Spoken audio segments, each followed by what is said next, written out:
ప్రియులారా, మన ప్రభు అయిన యేసు క్రీస్తు నామంలో మీకు శుభోదయం.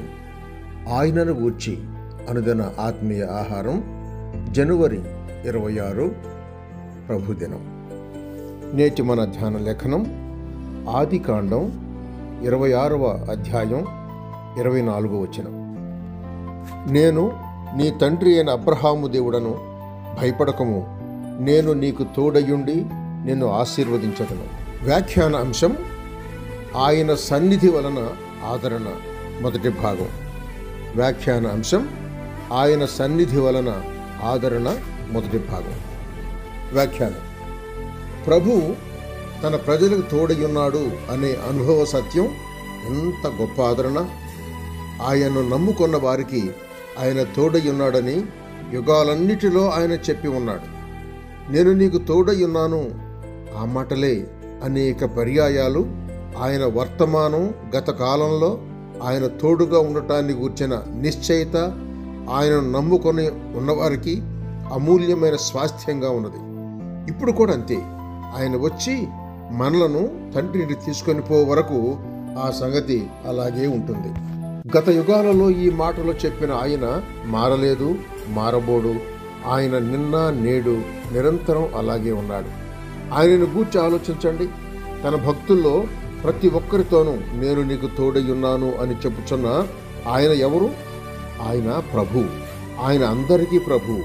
ఆయన సర్వశక్తుడు, సర్వజ్ఞుడు, సర్వవ్యాప్తుడు, పొరపాటు చేయని ప్రభు. ఆయన మాటల్లో ఏదీ తప్పిపోదు. ఆయన భూదిగంతాలను సృజించిన యెహోవా, నిత్యుడకు దేవుడు. ఆయన సొమ్మశల్లడు, అలయుడు.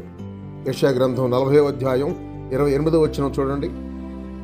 ఆయన విమోచకుడైన ప్రభువు మనలను విమోచించుటకు ఆయన మానవుడయ్యాడు. ఆయన హెచ్చింపబడి ఉన్నాడు.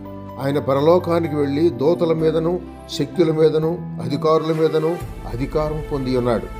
ఆయన నీతోనూ నాతోనూ, ఆయన భక్తులలో ప్రతి ఒక్కరితోనూ నేను నీకు తోడై ఉన్నాడు అని చెప్తూ ఉన్నాడు. ఆయన తన సన్నిధిని గూర్చి వాగ్దానం చేస్తూ ఉండగా భయపడవలసిన పని ఏముంది? ఏమీ లేదు. దేవుడు మన పక్షమునుండగా మనకు విరోధి ఎవడు? రోమపత్రిక 8:1 చూడండి. ఆయన యాకోబుకు అతని స్వప్న దర్శనంలో అనుగ్రహించిన తన సన్నిధిని గూర్చిన వాగ్దాన నిశ్చయిత ఇంకను గొప్పది. ఇదిగో, నేను నీకు తోడయుండి నీవు వెళ్ళు ప్రతి స్థలమందు నిన్ను కాపాడుచు ఈ దేశమునకు నిన్ను మరలా రప్పించదను. నేను నీతో చెప్పినది నెరవేర్చు వరకు నిన్ను విడువను. ఆదికాండం 28:15 చూడండి. ఈ యాకోబు ఎవడు? అతడు దేవుని వెదకలేదు కదా, దేవుణ్ణి వేడుకొనలేదు కదా. అది కృప. ఆయన కృప శ్రేష్టమైన కృప. ఆయన సర్వాధికార కృప. ఎవడనూ అడ్డగించలేని అపారమైన కృప. అపాత్రులమైన మన పట్ల ఆయన కనపరచు అనుగ్రహైశ్వర్యమైన కృప. అట్టి కృపచేతనే మనం రక్షింపబడి ఉన్నాం. దేవుని కృపా మహదేశ్వరమును బట్టి ఆ ప్రియుని యందు ఆయన రక్తం వలన మనకు విమోచనము కలిగి ఉన్నది అని ఎఫెసీ పత్రిక 1వ అధ్యాయం 7వ వచనంలో చూస్తున్నాం. ఈ విధమైన రక్షణ, సంరక్షణలో కాపాడుతున్న ఆయన్ను ఆరాధించకుండా ఉండగలమా? సహోదరుడు ఎం. డేవిడ్సన్. శుభములతో వందనాలు.